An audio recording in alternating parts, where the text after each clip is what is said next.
OFW, katulong. Napakababa ng tingin ng iba sa pagiging katulong sa ibang bansa.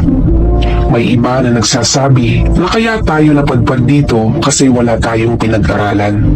Medyo masakit sa tenga, lalo't yung nagsabi sa atin ay nagtapos ng college at may trabaho sa Pinas.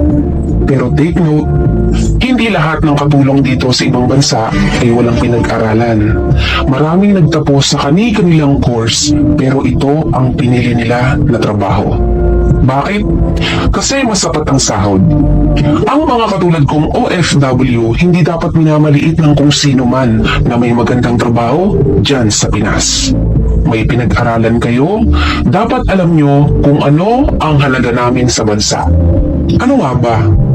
Milyon kaming mga OFW na isa sa nagpapayaman sa bansa natin. Hindi man ako nakapagtapos o yung tingin ng iba na wala akong pinag-aralan, at least alam ko yung halaga ng pagiging OFW dito sa ibang bansa. Real talk.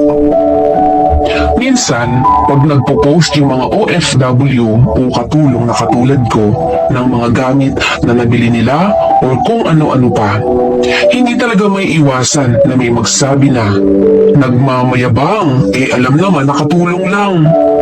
Deserve namin ipagmayabang kung ano ang meron kami. Bakit? Unang-una, pinaghirapan namin yon.